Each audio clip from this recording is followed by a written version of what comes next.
12월 7일 화요일 매일 성경 묵상을 시작합니다. 오늘 함께 나눌 말씀은 사사기 18장 21절에서 31절의 말씀입니다. 사사기 18장 21절에서 31절까지의 말씀을 제가 봉독합니다. 그들이 돌이켜서 어린아이들과 가축과 값진 물건들을 앞세우고 길을 떠나더니 그들이 미가의 집을 멀리 떠난 때에 미가의 이웃집 사람들이 모여서 단 자손을 따라 붙어서 단 자손을 부르는지라. 그들이 얼굴을 돌려 미가에게 이르되 네가 무슨 일로 이같이 모아가지고 왔느냐 하니 미가가 이르되 내가 만든 신들과 제사장을 빼앗아 갔으니 이제 내게 오히려 남은 것이 무엇이냐. 너희가 어찌하여 나더러 무슨 일이냐고 하느냐 하는지라. 단 자손이 그에게 이르되 네 목소리를 우리에게 들리게 하지 말라. 노환자들이 너희를 쳐서 내 생명과 내 가족의 생명을 잃게 할까 하노라 하고 단 자손이 자기 길을 간지라. 미가가 단 자손이 자기보다 강한 것을 보고 돌이켜 집으로 돌아갔더라. 단 자손이 미가가 만든 것과 그 제사장을 취하여 라이스에 이르러 한가하고 걱정 없이 사는 백성을 만나 칼날로 그들을 치며 그 성읍을 불사르되 그들을 구원할 자가 없었으니 그 성읍이 베드로홉 가까운 골짜기에 있어서 시돈과 거리가 멀고 상종하는 사람도 없음이었더라. 단 자손이 성읍을 세우고 거기 거주하면서 이스라엘에게서 태어난 그들의 조상 단의 이름을 따라 그 성읍을 단이라 하니라. 그 성읍의 본 이름은 라이스였더라. 단 자손이 자기들을 위하여 그 새긴 신상을 세웠고 모세의 손자요 게르솜의 아들인 요나단과 그의 자손은 단지파의 제사장이 되어 그 땅 백성이 사로잡히는 날까지 이르렀더라. 하나님의 집이 실로에 있을 동안에 미가가 만든 바 새긴 신상이 단 자손에게 있었더라. 아멘. 오늘 본문은 앞부분과 연결되는 내용입니다. 오늘 본문을 쭉 보면 기가 막힌 게 나오는데 단지파 사람들이 이 미가의 집에서 하룻밤 신세를 지거든요.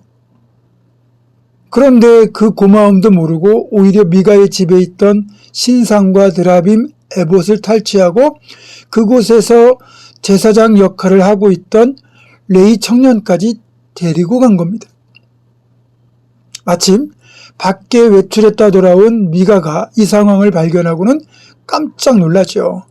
미가로서는 당연히 두 눈 뜨고 빼앗기는 건 아니겠습니까? 그래서 마을 사람들을 모아 급하게 단지파 사람들을 쫓아가서 왜 자신의 것을 탈취해 가느냐고 단지파 사람들에게 항의했습니다.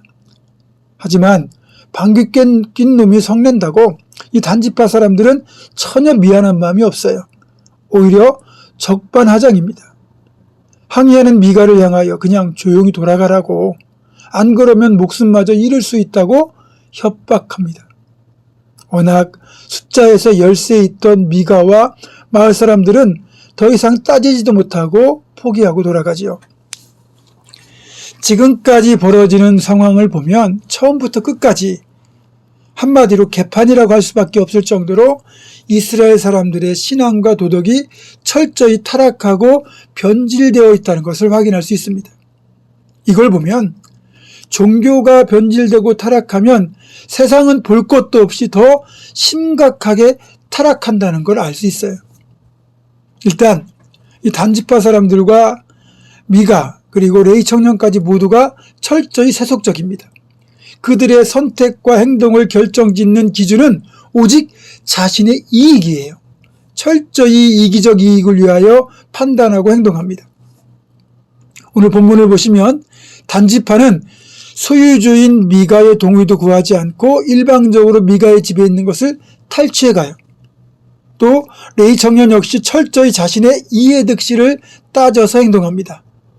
하나님을 경외하는 것, 신앙의 본질, 인간적인 도리 등은 그의 의사결정에 아무런 영향을 미치지 못해요. 그냥 자기에게 돈이 되고 이익이 되면 그쪽 길로 가는 겁니다. 애초에 미가가 이 레위 청년에게 숙식과 적당한 사례를 제공하기로 제안해서 자기 집의 제사장이 되어달라고 부탁을 한 거죠. 그리고 그걸 받아들여서 이 미가의 집에 있다가 지금 단지파 사람들이 더 좋은 조건을 제시하며 이직을 제안하니까 아무런 망설임 없이 옮겨갑니다. 단지파 사람들은 또 어떻습니까? 이 사람들에게는 다른 사람들의 생명이나 권리는 안중에도 없습니다. 오직 자신들의 입장, 자신들의 앞날만 중요합니다. 미가의 집에서 자신들이 원하는 걸 마음대로 취하고요. 그걸 항의하는 미가를 협박해서 오히려 자신들의 뜻을 관철합니다. 솔직히 세상이 이렇죠. 힘이 있는 다수가 버젓이 행포를 부려도 그게 통하는 게 세상입니다.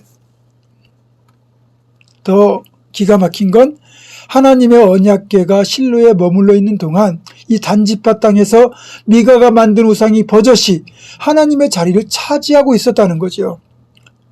진짜 성전이 실로에 존재했지만 단지파 사람들은 실로까지 가서 하나님을 예배하는 것보다 자신들이 탈취한 우상과 자신들이 스카우트한 이 레위 청년을 이용하여 그냥 자기들 있는 자리에서 편리한 예배를 추구한 겁니다.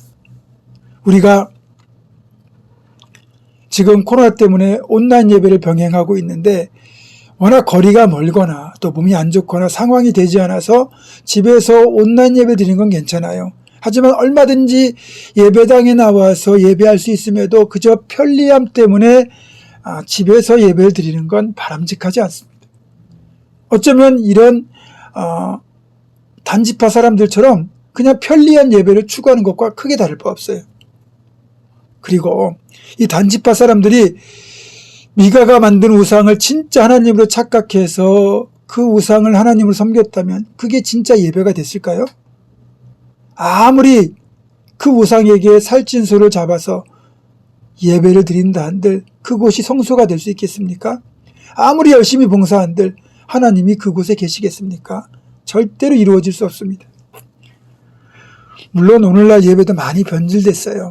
신약시대의 성전인 우리들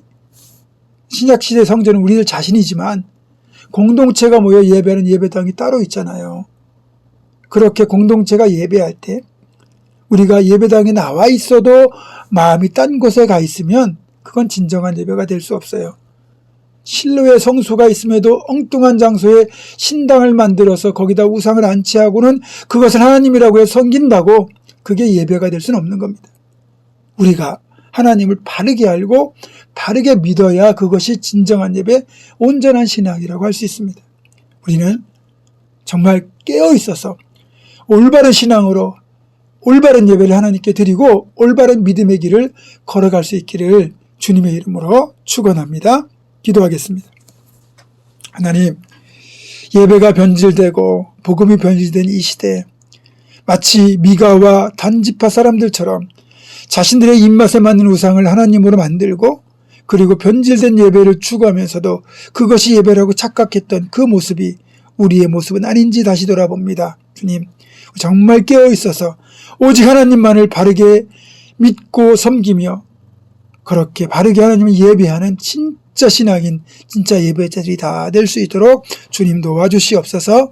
예수님의 이름으로 기도하옵고 이제는 우리 주 예수 그리스도의 은혜와 하나님의 사랑과 성령의 교통하심이 올바른 신앙으로 오직 하나님만을 바르게 예배할 것을 결단하는 사랑하는 모든 성도들 이들의 삶과 가정과 생업과 우리 교회 위에 지금부터 영원토록 함께 하시옵기를 간절히 축원하옵나이다.